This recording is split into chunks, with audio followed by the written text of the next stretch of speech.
Tu n'es pas invité, Laura ne veut pas de toi là-bas. C'est le message glacial que m'a envoyé ma famille, après que j'ai financé l'intégralité de leur mariage. Alors j'ai répondu calmement, eh bien, débrouillez-vous seul. Puis j'ai tout annulé, supprimé 63 fichiers.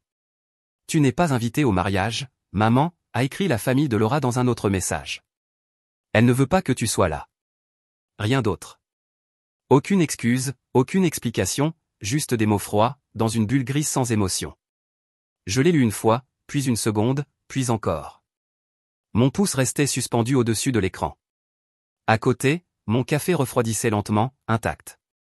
Alors tu as choisi l'image plutôt que ta famille, ai-je tapé. Pas d'émoticône, pas de plaisanterie, juste la vérité. Et sans attendre, j'ai ouvert mon ordinateur portable, me suis connecté à notre compte sur le site d'organisation du mariage et j'ai annulé la réservation de la salle. C'était mon nom sur le contrat. J'avais payé avec ma propre carte bancaire. Ils n'en savaient rien. Et le plus beau dans tout ça, c'est que l'argent n'était pas remboursable. J'ai refermé le portable, me suis adossé à ma chaise et j'ai fixé le mur. Je n'étais pas en colère. Pas encore. Je n'étais même pas triste. Je me sentais juste vide. Comme si quelque chose en moi s'était retiré en silence et observait la scène à distance. Il m'avait déjà fait ça. Pas aussi frontalement, pas avec des mots aussi tranchants. Mais je l'avais senti dans les remarques en coin, dans les plaisanteries au dîner, dans les 3 anniversaires oubliés de suite, qu'ils avaient attribués à une soi-disant erreur de notification du groupe. Je l'avais vu aussi dans la manière dont Laura était devenue la fille idéale, celle qu'ils admiraient, celle qu'ils mettaient en avant. Moi, j'étais juste Michael. Toujours là, toujours discret, toujours utile. J'ai aidé à choisir la boutique de robes. C'est moi qui ai négocié le premier contrat avec le traiteur. C'est encore moi qui ai trouvé un autre Airbnb avec vue sur le lac, quand les parents de Kevin ont jugé que le lodge au Colorado était trop simple. J'ai même conçu le site d'annonce du mariage avec mon compte Canva. Ils ont encore le mot de passe. Mais désormais, j'étais un problème. Parce que le père de Laura ne supportait pas mon attitude. Parce que j'avais porté du noir lors d'un brunch. Parce que j'avais demandé où étaient passés les $5000 de frais de traiteur, et que je n'avais pas lâché l'affaire quand maman m'a dit de leur faire confiance. Ils avaient besoin de moi, jusqu'au moment où ce n'était plus le cas. Maintenant, ils construisent l'album photo parfait, sans moi. Des sourires figés, des clichés filtrés, pas de Michael. Seulement les visages qui collent à leur image. J'ai pris une longue inspiration, ouvert notre dossier partagé intitulé Organisation du mariage de Laura et Kevin, puis j'ai cliqué sur les photos, les contrats, les plannings. Et j'ai supprimé tout ce que j'avais mis en ligne. Les 63 fichiers. J'ai renommé le dossier « Bonne chance sans moi ». Je n'ai rien dit. Pas de message, pas de mise en garde. Qu'ils paniquent en essayant de confirmer avec le fleuriste. Qu'ils s'étonnent quand le photographe ne répondra plus. Qu'ils découvrent par eux-mêmes que la salle leur écrit « Cette réservation a été annulée par le titulaire du compte ». Ils croyaient que je resterais silencieux, que j'accepterais comme toujours, avec le sourire. Mais ce n'était pas juste une histoire de mariage. C'était la dernière fissure dans quelque chose qui tombait en ruine depuis des années. Ils m'ont mis les ciseaux entre les mains, et pensaient que je ne couperais pas le lien. Ils voulaient que je disparaisse. Vœu exaucé. Mais ils ne s'attendaient pas à ce que je reparte avec tout ce que j'avais donné. Et ce n'était que le début. Demandez-leur, ils diront que j'ai toujours été trop sensible, que je prenais tout trop à cœur, que je faisais tout un drame pour rien. Mais laissez-moi vous expliquer comment je suis devenu celui que je suis aujourd'hui. Reculons de 6 mois. C'était un vendredi soir. Laura m'a appelé en pleurs. Kevin avait perdu son emploi. Ils étaient en retard de 3 mois de loyer pour leur appartement en centre-ville. Ils avaient essayé de négocier avec le propriétaire, mais il leur avait dit qu'il déposerait une demande d'expulsion dès le lundi s'ils ne recevaient pas l'intégralité du montant. Je n'ai pas réfléchi. J'ai envoyé $6200 de mes économies, et je lui ai dit de me recontacter si elle avait besoin d'aide. C'était la 3e fois que je les sauvais cette année-là. La première, c'était papa. Il avait vidé une partie de son compte retraite et avait besoin de $8500 pour éviter des frais supplémentaires. La deuxième, c'était maman. Elle avait oublié que l'Airbnb pour l'enterrement de vie de jeune fille de Laura était sur ma carte, et avait laissé les filles tout saccager. J'ai gardé un tableau Excel. J'ai pris des captures d'écran. Pas pour m'en servir contre eux, mais pour me rappeler que je ne rêvais pas. Que je n'étais pas fou de sentir que je me vidais de mon argent, de mon temps et de ma bienveillance pour une famille qui me traitait comme un distributeur silencieux. Et ce n'était pas que l'argent. C'était aussi leur attitude, après. Comme si je n'étais que l'assistant. Un homme de l'ombre. Un jour, pendant que je nettoyais les gouttières de papa sous l'orage, il a plaisanté en disant que je devrais devenir homme au foyer, puisque de toute évidence, je n'étais pas assez homme pour avoir un vrai salaire. Ils ont tous ri. Même Laura. Plus tard, quand j'en ai parlé, maman m'a dit que je faisais tout un drame. Que papa était juste à l'ancienne. À l'ancienne. Cet homme-là, un jour, m'a laissé dehors et a verrouillé la porte quand j'étais au lycée, simplement parce que je portais de l'eyeliner. Mais peut-être qu'elle avait raison. Peut-être que j'étais vraiment trop émotif. Quand Laura s'est fiancée, elle me l'a annoncé par FaceTime. Maman et papa étaient assis derrière elle sur le canapé, applaudissant et souriant. Ils avaient aidé à organiser toute la demande en mariage avec Kevin, ils étaient même allés avec lui pour choisir la bague. Moi, j'ai découvert tout ça à travers l'écran de mon téléphone. J'aurais dû voir les signes.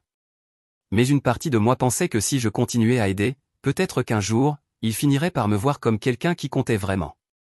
J'ai payé les photos de fiançailles, 1000 $. J'ai créé le site internet du mariage.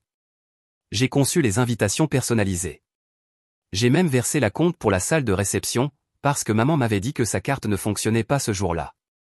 J'étais en train de construire leur mariage, pierre par pierre, pendant qu'ils me donnaient des miettes et disaient que j'étais facile à vivre. Puis est arrivé le message.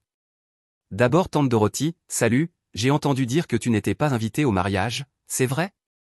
Ensuite oncle Albert, tu aurais dit quelque chose d'étrange au père de Kevin? Je me demande.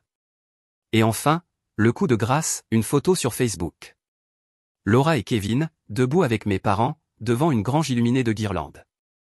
La légende disait, si fier de notre famille. Trop hâte de célébrer avec les bonnes personnes. Les bonnes personnes. Je n'étais même pas identifié sur la photo. J'ai regardé les commentaires. Une amie de Laura avait écrit, est-ce que Michael sera là? Il nous faisait toujours rire. Laura avait répondu, on garde ça intime, seulement les gens en qui on a confiance. Cette nuit-là, je n'ai pas fermé l'œil. Je suis resté éveillé à faire défiler les reçus, les mails et les historiques d'appels. Et là, j'ai vu clairement, pour la première fois. J'étais le seul à donner, sans jamais rien demander en retour. Une semaine plus tard, j'ai reçu un message de groupe de la famille, salut tout le monde, est-ce qu'on peut tous participer aux frais de décoration pour la fête de mariage de Laura? Michael, comme tu es doué avec les sites web, tu pourrais faire une page RSVP? RSVP, répondez s'il vous plaît, page de confirmation de présence. Bisous. Je n'ai pas répondu.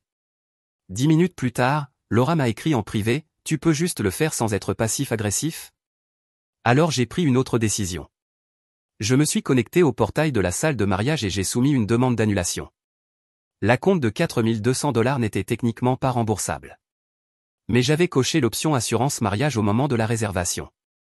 Une petite case que personne n'avait remarqué. J'ai déposé une réclamation pour conflit familial. Ils ont remboursé 90%. Ensuite, je me suis connecté à Canva, plateforme de création graphique, et j'ai effacé chaque design que j'avais créé, les formulaires RSVP, les plans de table, les affiches de bienvenue, tout supprimé. J'ai créé un seul nouveau fichier. Son titre, demander au père de Kevin de s'en occuper. Puis je l'ai partagé avec toute la famille. Et c'est là que tout a explosé. 3 heures plus tard, maman m'a appelé, paniqué, qu'est-ce que tu fais? Tu te rends compte de l'image que ça donne de nous? J'ai répondu calmement, oui. C'est justement pour ça que je le fais. Ensuite, papa a appelé. Il est passé directement au cri, tu as toujours détesté Laura, c'est ça le fond du problème. Tu n'as jamais supporté qu'elle ait une vie meilleure que la tienne. J'ai éloigné le téléphone de mon oreille et j'ai mis fin à l'appel. Ce soir-là, mon téléphone n'a pas arrêté de vibrer. Laura a publié une story floue sur Instagram, ce sont toujours les plus proches qui te blessent. Maman a mis une photo de Laura en larmes, avec cette légende, rien ne fait plus mal que ton propre frère qui gâche le plus beau jour de ta fille. Les messages ont commencé à affluer. Certains venaient d'amis, d'autres de cousins. Quelques-uns demandaient, ça va? Mais la plupart ne posaient pas de questions, ils accusaient. Pourquoi tu as détruit son mariage? Je les ai tous ignorés. Puis un colis est arrivé à ma porte. Une enveloppe jaune, sans adresse d'expéditeur.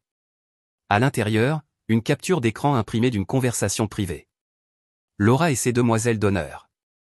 Elle avait écrit « On fera en sorte que Michael paie aussi le gâteau, il suffit de le culpabiliser avec le fait qu'il est fils unique, ça marche à tous les coups. » Une autre demoiselle avait ajouté « Kevin ne peut même pas le supporter, il dit que Michael le met mal à l'aise, lol. Et encore, il ne viendra pas au mariage, je m'en assurerai, regarde bien. » Au sommet de la pile, il y avait un post-it, écrit à la main. Une écriture que je reconnaissais, tu mérites mieux. Signé, Elisabeth. Je ne savais pas qui était Elisabeth. Mais je n'allais pas tarder à le découvrir. Et une fois que ce fut fait, tout a changé. Parce qu'Elisabeth n'avait pas seulement des captures d'écran. Elle avait des enregistrements audio. Au moment où je les ai écoutés, j'ai su exactement ce que je devais faire. Le dîner de répétition avait lieu dans un vignoble prétentieux, à une trentaine de minutes de la ville. Ils appelaient ça du luxe rustique. Pour moi, c'était juste des boissons hors de prix, des arbres entourés de guirlandes lumineuses et un charme artificiel. Mais je suis arrivé bien habillé, calme, posé. Je n'étais pas là pour manger. J'étais là pour tout arrêter. Je suis entré au moment même où les toasts étaient en cours. Laura riait, Kevin avait le bras autour d'elle, papa semblait tendu, maman refusait de me regarder. Ils ne s'attendaient clairement pas à me voir. Pour eux, j'étais le méchant en arrière-plan, le frère aigri qui ne tournait jamais la page. Mais je n'étais pas en colère. J'en avais simplement fini. Je suis allé droit vers l'avant. Pardon de vous interrompre, ai-je dit en tapotant un verre. La pièce s'est figée. Quelqu'un a lâché un petit rire nerveux. Laura a froncé les sourcils. J'ai sorti une petite enceinte de ma veste et je l'ai posée sur la table. Puis j'ai levé une clé USB. Kevin s'est levé d'un bond. C'est quoi ça? A-t-il demandé. Je l'ai regardé droit dans les yeux. Je te donne ce que tu mérites vraiment. J'ai appuyé sur lecture. Une voix de fille s'est fait entendre. Laura, en riant, on fera aussi en sorte que Michael paie pour le gâteau, il suffit de jouer sur sa culpabilité d'être fils unique, ça marche à tous les coups. Le silence s'est brisé. Quelqu'un a poussé un cri étouffé.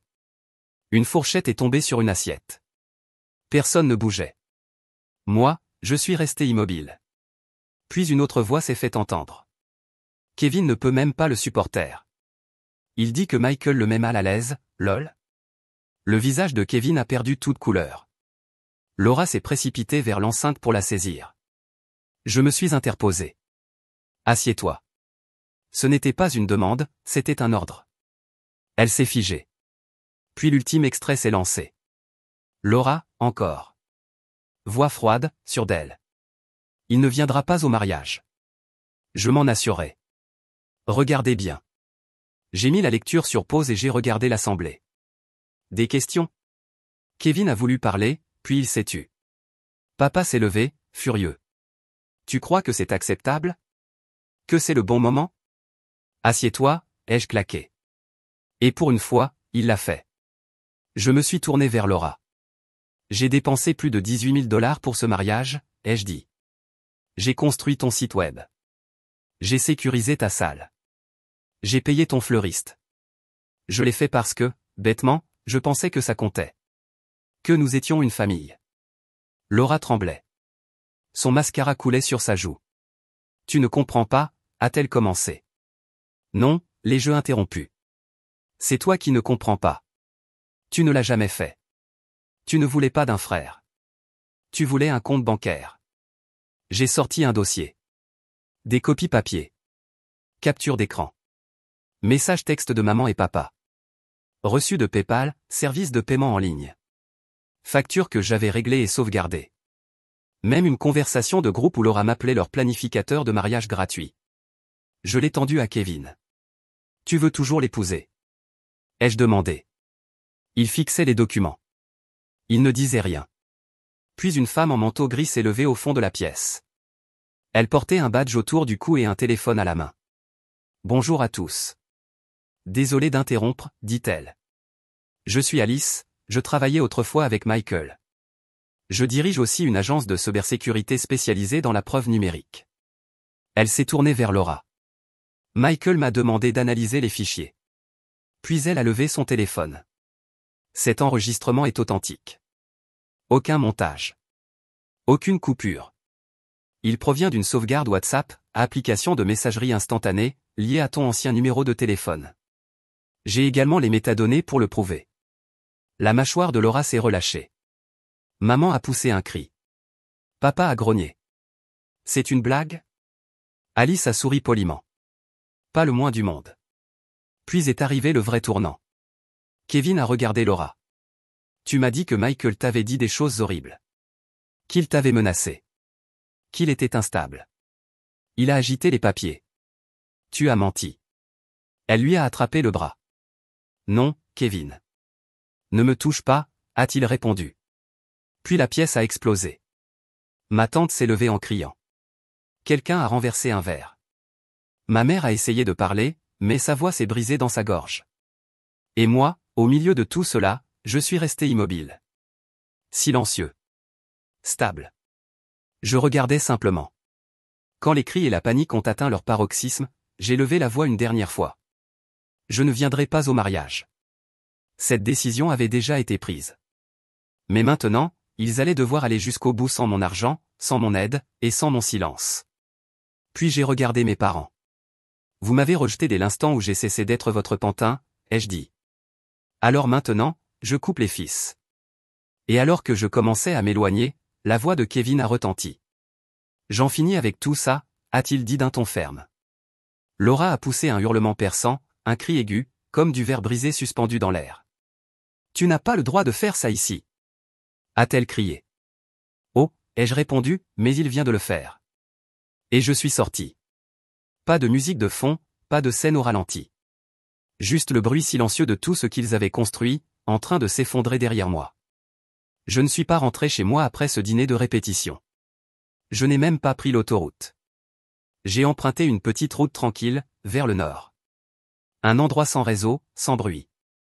Un mois avant cette nuit-là, j'avais signé un bail pour une petite cabane de location, loin de la ville. Un village oublié, avec à peine 600 habitants, un seul restaurant, une station-service. Personne là-bas ne se souciait de qui j'étais. C'est exactement pour ça que je l'avais choisi. J'ai payé 6 mois à l'avance. Pas d'adresse de transfert, pas de traces numériques. Juste la paix. Pendant les 3 premiers jours, je n'ai même pas allumé mon téléphone. Pas de mail, pas d'appel. Je n'ai parlé à personne. Je me suis juste assis dehors, sur le porche, avec une thermos de café noir, à écouter les oiseaux se disputer les arbres qu'ils ne posséderaient jamais. Je ne me sentais pas fier. Je me sentais libre. Plus de douleur à la nuque, plus de culpabilité. Plus personne pour mendier de l'argent. Plus besoin de faire semblant de m'intéresser, juste assez pour qu'on me demande une faveur. Le 4e jour, je suis allé en ville. Je me suis inscrit à quelque chose que j'avais toujours voulu faire, mais que je n'avais jamais eu le courage d'essayer. Un cours de préservation d'archives à l'université locale. Histoire, vieux journaux, lettres de gens disparus depuis longtemps. Pour une fois, j'étais entouré de choses qui se souvenaient. Pas de faux sourires. Pas de manipulation. Pas de tu nous dois bien ça. J'ai commencé à faire du bénévolat au musée du comté. J'ai aidé à classer des photos des années 1950. J'ai réparé un ancien lecteur de microfilm. Et pour la première fois de ma vie, je me fichais que personne ne le remarque. Parce que c'était à moi. Tranquillement à moi. Les messages ont commencé à arriver une semaine plus tard. Ils ont atterri sur mon adresse de secours, un vieux compte Gmail associé à un téléphone de secours que je n'utilisais presque jamais. Je n'ai pas ouvert les premiers. Mais les objets des me disaient déjà tout. On peut parler? Tu es allé trop loin. On reste une famille. Puis sont venus les appels masqués. Des dizaines. Je laissais le téléphone éteint. Ils n'essayaient pas de réparer quoi que ce soit. Ils voulaient juste reprendre le contrôle. Ce qui les effrayait, ce n'était pas les preuves. C'était le silence. Ils ne savaient pas ce que j'allais faire ensuite. Et pour la première fois, ils ne pouvaient plus influencer l'issue. 3 semaines plus tard, un avis de tribunal a été livré à mon ancien appartement. Il s'est avéré que mon père avait tenté de vendre une partie du terrain familial. Mais il n'avait pas réalisé qu'il y a 2 ans, après avoir presque hypothéqué le bien dans mon dos, j'avais sécurisé l'acte. Je l'avais gelé, au cas où il déclenche lui-même la clause. Sa vente s'est effondrée. L'acheteur s'est retiré. Une plainte pour fraude a été ouverte contre lui. Pas parce que je l'avais dénoncé. Mais parce que, cette fois-ci, je ne l'avais pas protégé. Pas de longs messages sur les réseaux sociaux. Pas de discussion dans les groupes de famille. J'ai juste disparu. Pas de vœux d'anniversaire. Plus d'aide de dernière minute. Pas de promesses vagues pour plus tard. Et c'est précisément ce qui les a brisés. Parce que des gens comme eux ne craignent pas la punition. Ils craignent l'oubli. Ils ont peur du projecteur vide. Un matin, je suis allé à la poste du coin. Pas pour vérifier le courrier, mais pour récupérer un petit colis que j'avais commandé. Derrière moi, dans la file, quelqu'un était au téléphone. Il disait, j'ai entendu dire que le fiancé de Laura l'avait quitté avant le mariage, et que son frère a disparu avec tout l'argent. Je ne me suis pas retourné. Je n'ai pas expliqué. Je n'ai pas corrigé l'histoire. Je me suis simplement effacé. Pas de numéro de téléphone. Pas d'adresse. Aucun moyen de me joindre. Il pensait que mon silence signifiait que je n'avais aucun pouvoir. Ce qu'il ne comprenait pas, c'est que ce silence était un choix. Une façon propre et contrôlée de dire adieu. Pas avec une dispute. Mais avec une absence. Une absence qu'on ne peut pas manipuler. Qu'on ne peut pas culpabiliser jusqu'à la faire revenir. Une absence qui les laisse seuls face à la vérité de ce qu'ils ont fait. Ils ne peuvent plus me faire honte. Ils ne peuvent plus m'appeler quand le loyer est dû. Ni quand leurs cartes sont bloquées. Ils ne peuvent plus feindre la gentillesse juste pour me demander de l'aide. Parce qu'il n'y a plus de nous. Il n'y a que. Et une boîte aux lettres qui ne répond pas. C'est drôle, quand on part vraiment, les gens qui ont construit leur monde en s'appuyant sur vous ne s'effondrent pas tout de suite. Non, ils se figent. Comme si quelqu'un avait coupé le son. Et ils ne savent pas comment le remettre. C'est ce qui s'est passé quand tout s'est écroulé. Après le dîner. Après les appels manqués. Le silence. Tout au fond d'eux, ils croyaient encore que je reviendrais. Comme je l'avais toujours fait. Mais cette fois, j'ai disparu. J'ai pris un nouveau numéro. Pas juste une nouvelle carte SIM. Un nouvel opérateur. Un nouveau code pays. Pas de transfert de messages. Pas de réponse automatique. Juste rien. J'ai fermé le compte partagé que papa avait lié au mien pour les urgences. J'ai déplacé toutes mes informations bancaires dans un coffre numérique privé. J'ai mis à jour mes documents médicaux. J'ai retiré tous les noms de famille de la liste. J'ai même changé mon contact d'urgence sur mon permis. Désormais, il n'y a personne. Ils ne savent pas où je suis. Où je travaille. Dans quel état je vis. Dans quel pays. Ou même si je suis encore vivant. Et ça les rend fous. Il y a un mois, j'ai fait une visite. Pas chez eux. Pas dans ce vignoble. Je suis juste passé devant la salle de mariage. Celle que j'avais annulée. Elle était vide. Personne. Un vieux panneau à vendre penché sur le portail. Un bouquet fané, écrasé sur les graviers. C'était juste. J'ai baissé la vitre. Le vent sentait la pluie, et les regrets. Avant de partir, j'ai fait une dernière chose. Je me suis approché de la boîte aux lettres, près du portail. Et j'y ai glissé une petite enveloppe. Pas d'adresse d'expéditeur. À l'intérieur, une copie imprimée de la facture finale que j'avais réglée pour le mariage. Au-dessus, j'ai collé un post-it. Il disait « Merci pour rien ». Je ne consulte plus l'ancien email. Mais parfois, juste pour voir, je me connecte. Un message restait non lu. S'il te plaît, parle-nous. Je ne l'ai pas ouvert. Un autre disait « On ne sait plus qui tu es ». Celui-là, il m'a fait sourire. Parce que, pour une fois, ils ont raison. Je ne suis plus celui qui envoyait de l'argent à 3 heures du matin. Je ne suis plus le plan B. Je ne suis plus celui qui gérait le mariage, écoutait leurs problèmes, restait silencieux ou vivait dans la honte. Je suis quelqu'un d'autre maintenant. Quelqu'un qu'ils ne peuvent plus atteindre. Qu'ils ne peuvent plus utiliser. Et qu'ils ne peuvent plus réécrire. La semaine dernière, j'ai acheté une nouvelle boîte aux lettres. En acier, sécurisée, avec une serrure. Une de ces boîtes où l'on peut déposer, mais rien ne ressort. L'installateur m'a demandé quel nom je voulais y mettre. J'ai dit, pas de nom. Juste un message. Alors maintenant, sur une petite plaque en laiton, juste en dessous de la serrure, il est écrit, cette boîte n'accepte pas les excuses. Et chaque jour, le silence dans lequel je vis dit bien plus que tous les mots du monde.